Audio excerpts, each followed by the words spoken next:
Hey everyone! Imagine a world where believers unite to challenge the status quo. Picture cities transformed into reflections of heaven's civilization right here on Earth. Sounds incredible, right?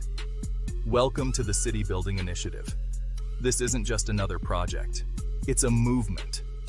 A movement where apostolic communities rise as hubs of transformation, driving positive change in every sector. Think about it. Schools where every child feels valued, neighborhoods where people genuinely care for one another, and workplaces that foster creativity and respect. All of this is possible when we join forces. The City Building Initiative is more than a mission. It's a vision of justice, harmony, and hope. By coming together, we can build a future where these values are not just ideals, but realities. We're talking about tangible change here, real impact on real lives. Whether it's through community outreach, educational programs, or innovative business practices, each of us has a role to play. Imagine walking through a city that embodies the principles we hold dear, a city where the love and teachings of heaven are evident in every corner. That's the goal. But we can't do this alone. It takes a collective effort, a united front. Every believer, every community, joining hands to make this vision a reality. So, how can you get involved? It starts with a commitment to our shared values. Get connected with your local apostolic community. Volunteer your time, share your skills, or support the initiative financially. Every bit helps. Every action, no matter how small, contributes to the larger picture. Together, we can create cities that shine as beacons of justice and hope. The City Building Initiative is about more than just transforming cities. It's about transforming lives. It's about making a lasting impact that resonates for generations to come. So, let's rise to the challenge. Together, let's build a future that reflects the civilization of heaven on earth. Join us in the City Building Initiative. Transforming cities. Transforming lives. Thanks for listening, and I can't wait to see the incredible things we'll accomplish together.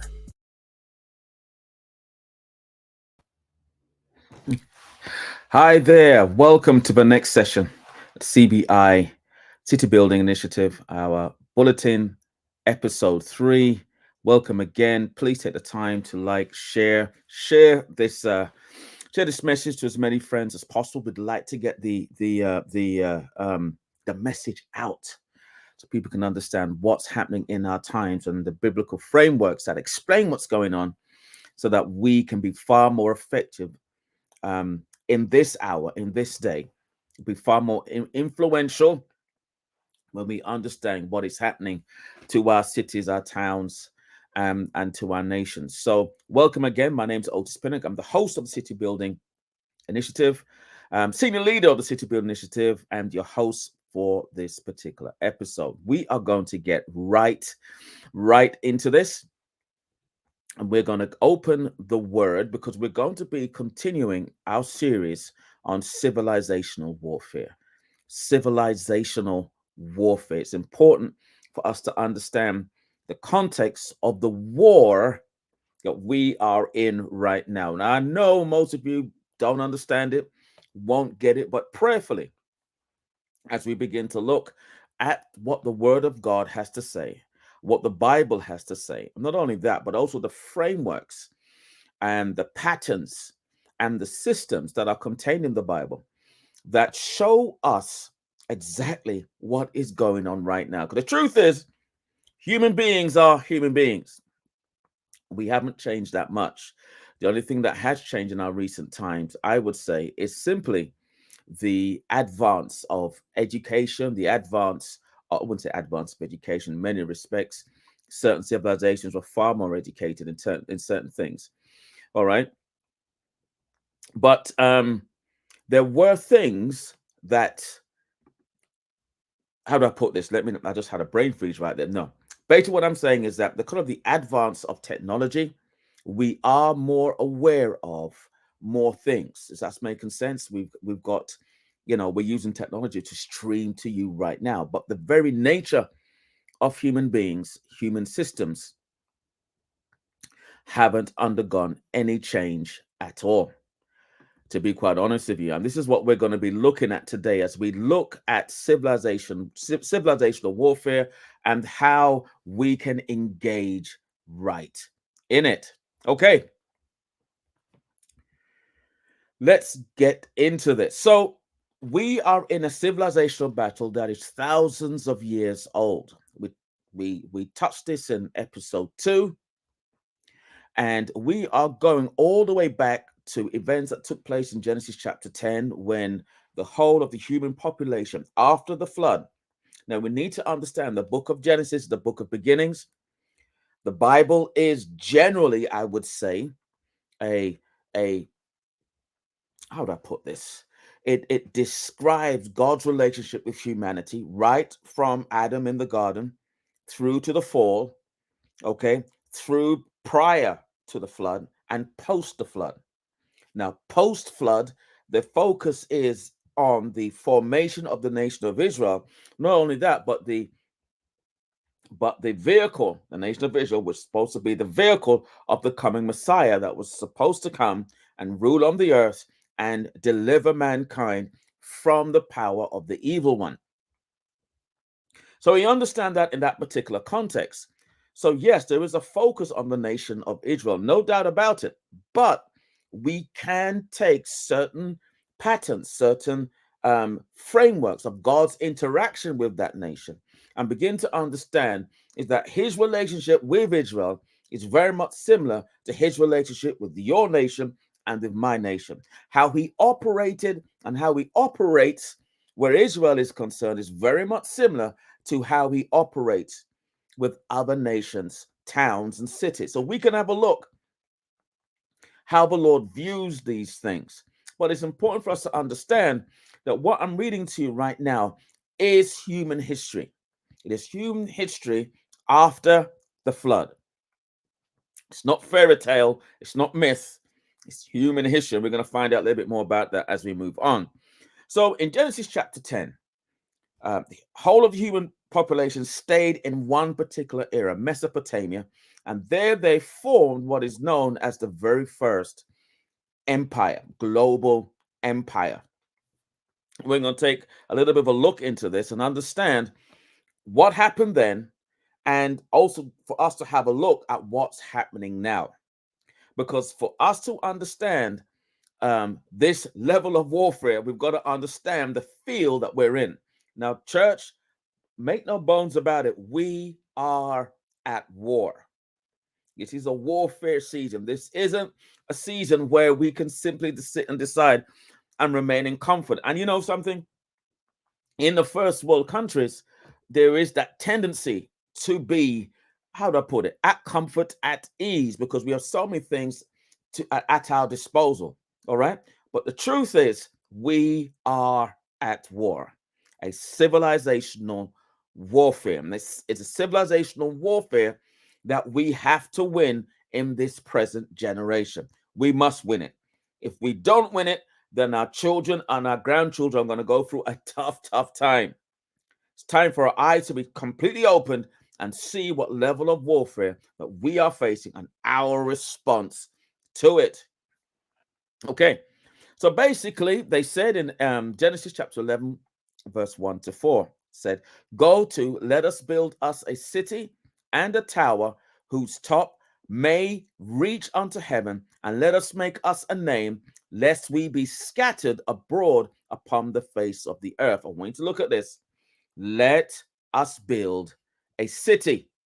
You know, so many times we concentrate on the city, but it also said we're going to build a city and we are also going to build a tower. City and a tower. What is this all about? Let's move on. So, what they essentially were saying in that verse is, let's take our individual rebellion to God's kingdom, to God's governance, or to the rulership of God on the earth, and let us create our own civilization. This just wasn't a case of building bricks and building a city. This was more than just building a city. This was more of building a complete civilization where we can determine what the values are, where we can determine what truth is, where we can determine our own moral code, where we can determine our own political values, where we can determine our own economic system. We want this thing to be in rebellion against God. We've got to understand, according to history, this was the capital city of the very first global empire, a template civilization that has been copied throughout history. More on that later. It was a city with a supernatural portal. It is a city with a tower or a temple. Let's get into the word civilization here. We tackled this a little bit last week, but we're going to tackle it again. So when they said, let us build a city, let us build our own civilization, we've got to understand it includes the building brick and mortar of cities. But it also includes organizing your own central government, organizing your own religion, philosophy, and values, organizing legal systems, job trade specializations, social classes. That's very, very important. I will probably tackle that in future lessons. Writing systems and education, arts and architecture, and public works. We're going to build our own. And it's going to be our own civilization that is in direct rebellion against the principles and the systems and the order of heaven itself.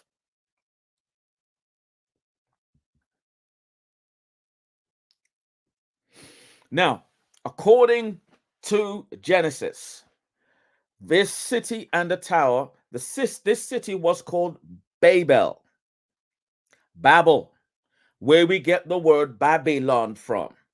In Hebrew, it is translated confusion because of the associated story of what happened all the way back then. We're not going to get into the reason why yet. We'll probably touch that a little bit next week. But using Babylonian dialect, it is translated a gateway to the gods. So what you got to understand, the tower was like a pyramid, but it was called a ziggurat. And it was designed to be a portal into the invisible realm. It is designed to be a portal into the invisible realm. I'm going slowly right now, very, very deliberately, because we've got to understand that there is something resident in our countries on the earth that has been around thousands of years. Got to understand, we're not just talking about the supernatural here. We're talking about a system, a political system. We're talking about also an economic system. And we're also talking about a legal system as well.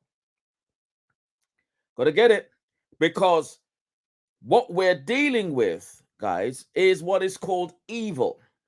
And evil in itself is not just supernatural. It manifests itself individually, familially, within families, in communities, and it also manifests itself politically, and it manifests itself legally, and it manifests itself economically. I know, church, we've been so used to spiritual warfare, and it's important that we are, because at the end of the day, there is a spiritual dimension that contains extraterrestrials, I'd like to call them, but are disembodied spirits that have been here for thousands of years. And let me say this to you. We understand that Satan is known as the enemy. Lucifer is known as, that's not actually his name, actually, but he is known as the enemy. But you've got to understand, when you read the book very carefully, you'll understand that even he is a civilizational builder. We're going to touch that next week as we begin to analyze a certain nature of Satan himself and what he is looking to build on the earth. which is literally a mirror image of the original government that ruled on the earth all those years ago, and that was called the kingdom of heaven. Got to get it. Anyway, this tower was a ziggurat, and it was designed as a portal into the invisible realm. So not only do you have values and morals, not only do you have a legal system, not only do you have a hierarchy and social classes, not only do you have all of that, but you also have an underpinning supernatural realm, okay, that motivates, that empowers this whole system. We are dealing with something that's been on the earth for a very, very long time, and that has a modern day iteration that if we're not too careful, we will not be able to discern. And to be quite honest with you, this is one of the reasons why in this hour there is a focus on the church and how the church uses political power. Because let me say this to you, if you are not discerning of what this system is and its modern day iteration, you'll be giving it power over you and power over your nation. Not only that, but the power to determine the future of your nation and the future of your family. We've got to look into this. We've got to take it very, very, very seriously. Let's look a little bit more into this. According to the book of Genesis, this is the first global empire based on a value system that merged human independence and the occult. I'll say it again. It is the very first global empire based on a value system that merged human independence and the occult. I'm going to say this to you, that when you begin to analyze all the great empires of the past, and I am talking about the Babylonian, Persian Medes, I'm talking about the Greek Empire, I'm talking about the Roman Empire, you will see that there is a supernatural dimension to it as well.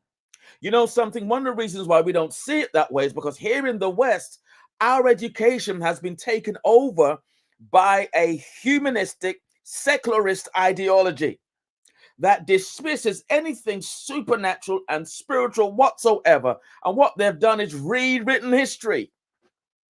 But when you look back in history, you cannot separate the Roman Empire from the worship of worship of Jupiter and Mars and the worship of the emperor itself.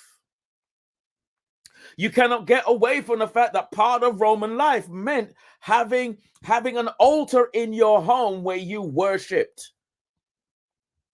You cannot escape that the fact that certain times certain emperors started to wanted to hear supernatural information. And the thing about it is, it mirrors so much what went on in the Bible also. Whereas the kings of Israel were trying to lean into the realm of the supernatural in terms of what they should do. But every other nation had a realm of the supernatural, a portal that was open. And today, if you look at it, in every single nation, there is a temple or a church somewhere that encourages supernatural behavior and supernatural occurrences. Can't escape it. It's there. Man is a supernatural being. He is a spiritual being. But church, you got to understand, he's not just a spiritual being. He's also a financial one, sexual one. He's also a political one too. And all these worlds and all these spheres, all these domains have a hierarchy and have how do I put it? An arena of combat, an arena where power is wrestled to and fro. Need to understand this. We've got to understand that this is history, but it's also present. Not only that, according to the book of Revelation, it is also part of the future. We'll talk about it in a bit later in future bulletins. Okay, so this is the first global empire. And what we've got to understand is that this person, his name is Nimrod. He created, according to Genesis chapter 10, he created the first template of a political, spiritual, economic world order. Listen, that all subsequent empires in history have used. Got to understand that some of the system, the legal system, the taxation system that we've got was copied and templated from previous civilizations. And he also had a political system which deified the emperor or ruler. In other words, this emperor was literally the physical manifestation of a supernatural being. He was a physical manifestation of the sun god, should I say. The physical manifestation. Look at Pharaoh. Same type of thing. You are the sun, Pharaoh. Listen, they deified their leaders. Where did they get the idea from? They got the idea from the original Babylonian Empire. And created worship systems, political systems, and economic systems. Let me just say this, to make slaves of their citizens. More on this a little bit later. They created an economic system with a centralized and uniform currency and policy across whole regions and nations. Boy, this is sounding quite familiar in terms of the formation, in terms of political power and the bodies and the nations that have risen up today. Very similar. Why? Because this is history. Okay, I made a claim today that our secular education has wiped and rewritten history. But according to the Romans, according to Roman history, book 1, it outlines the beginning of the reign of Ninus. Ninus is Nimrod, king of the Assyrians, who was the first to hold world power and lied in an interval of 1995 years. And this was written by Veltus Paterculus when Rome conquered Philip of Macedonia in 197 BC. Roman history actually coincides with biblical history. Why? Because it is real history. It's the history of our current age. The current age that is sourced after the flood.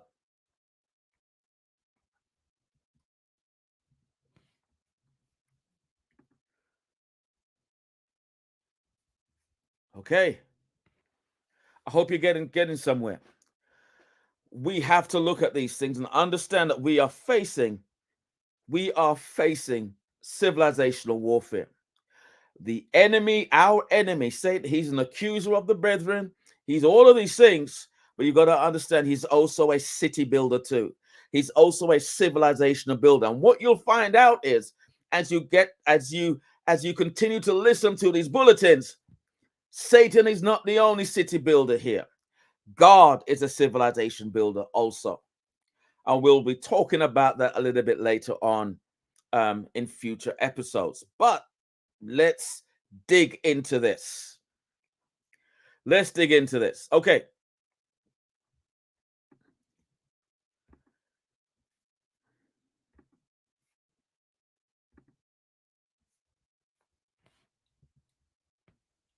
I just wanted to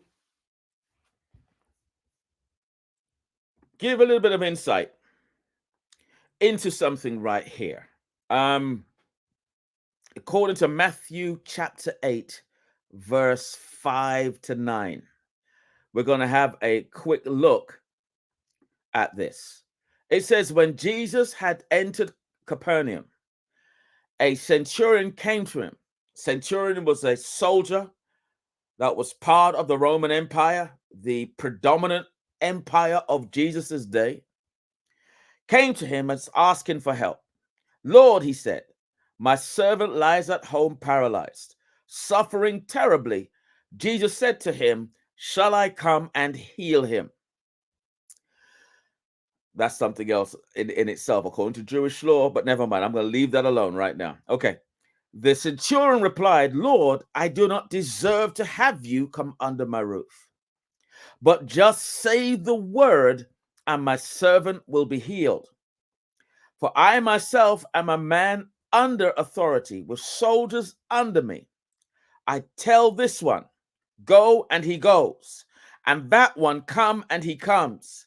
I say to my servant, do this, and he does it. Let's read Matthew, continue to read verses 10 to 13. So when Jesus heard this, he was amazed and said unto those following him, truly I tell you, I have not found anyone in Israel with such great faith.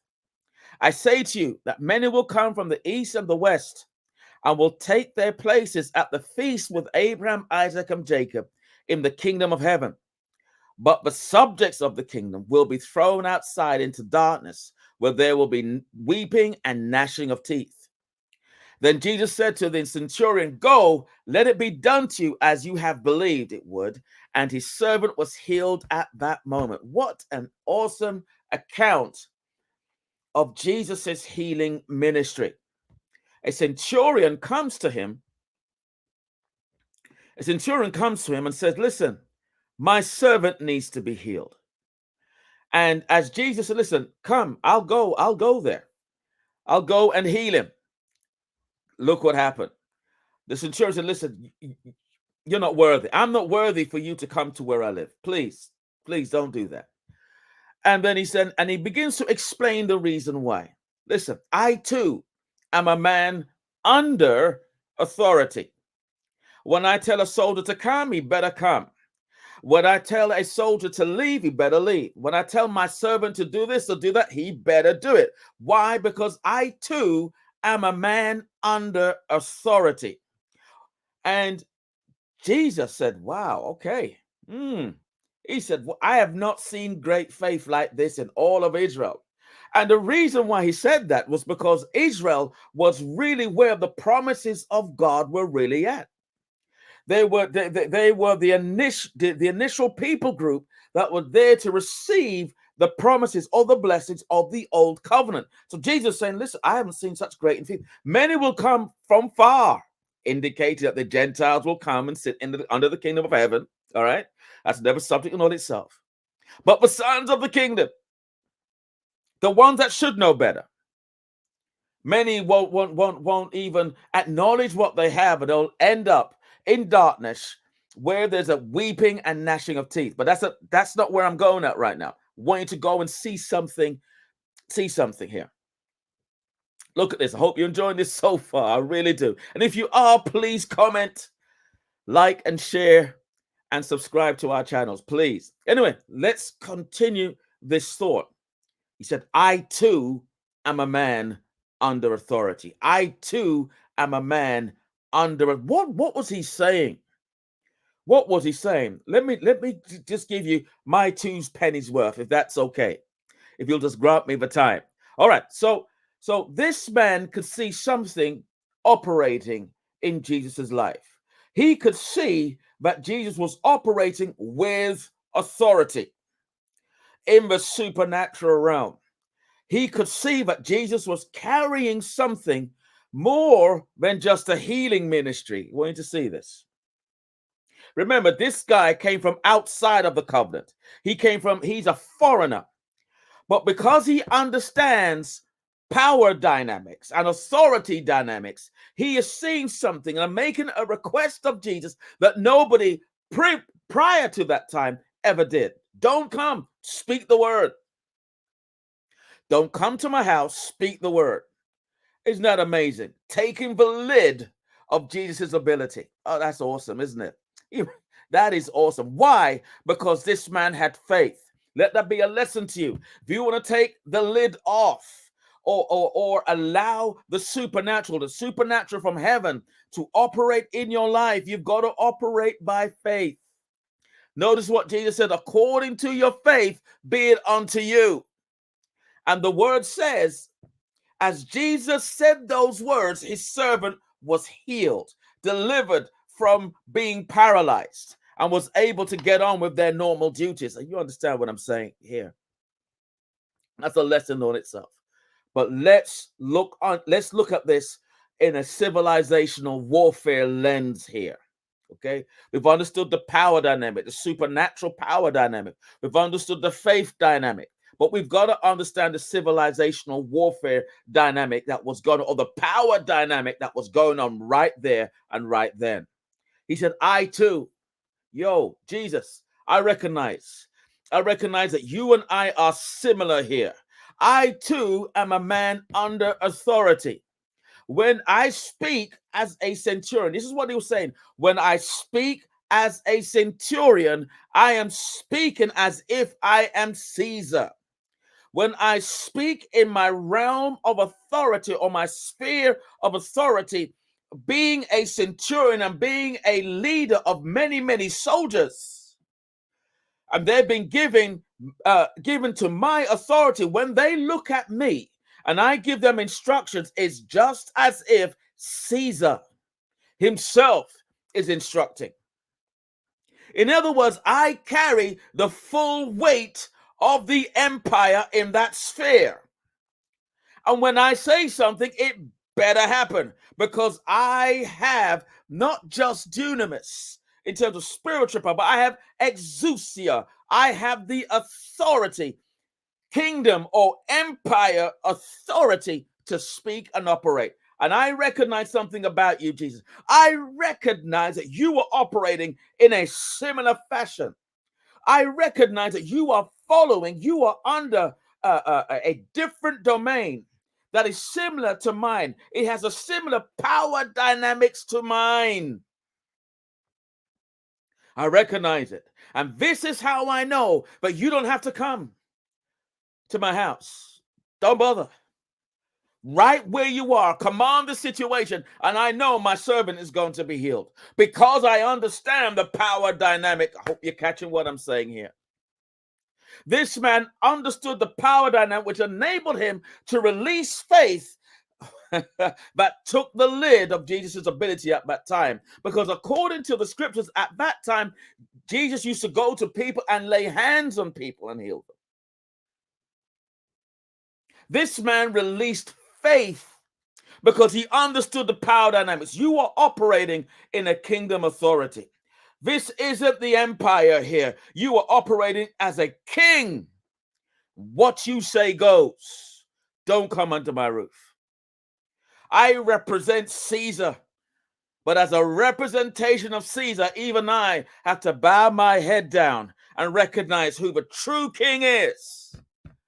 And that's none other than King Jesus himself. He understood the power dynamics. Church, we have to understand the power dynamics in our day.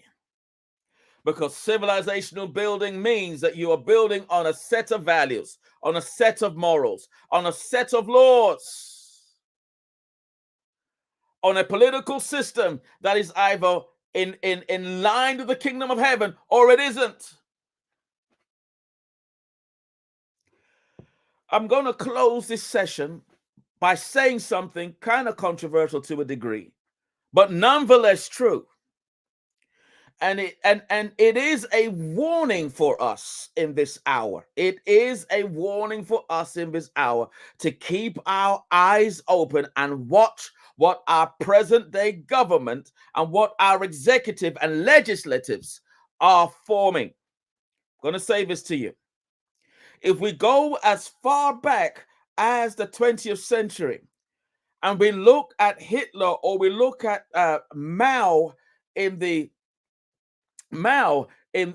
China, and some of these dictators, I want you to see something. These dictators had political power. But let me say this to you. The evil they did, the evil they manifested was legal in the nation as they did it. In other words, they couldn't just get up and do something to their own citizens just like that. Politically, they had to change the rules. They had to change the law. And the law is literally this. It literally denotes what's permissible in a region and what isn't permissible in a region. So if you think that, for an example, in the Western world, you think you live in a free and democratic society and you're able to do what you want to do, okay, then let me give you a challenge. Take off your clothes, run naked in your city and see what happens to you. The truth is, you live under a law. And the law states what is permissible in a territory and what isn't. You gotta understand that when Hitler did his madness, it was legal. He used his executive power to form laws that enabled him to do his crazy stuff. Mao was the same. He did exactly the same. And here is a warning for us, because you've got to understand our present political people use the same tactics. Today in the West, there is such a focus on a certain rapper in New York who is arrested. Yeah, I'll call his name P. Diddy. Everybody's talking about it. What do you think about P. Diddy? Oh my gosh. Yeah. Let me tell you something. Let me tell you what's going on right now. You're being distracted with nonsense. As those, at the same time, those that are legislating are passing in laws that you might not even know about, that will enable them to do stuff legally that you have no knowledge about. So basically what they're doing is, looky over here. And as you're looking and distracted, oh my gosh, P. Diddy, oh my goodness, look what's going on in these celebrities' life. They're forming legislation that is inching away and taking away individual citizens' rights.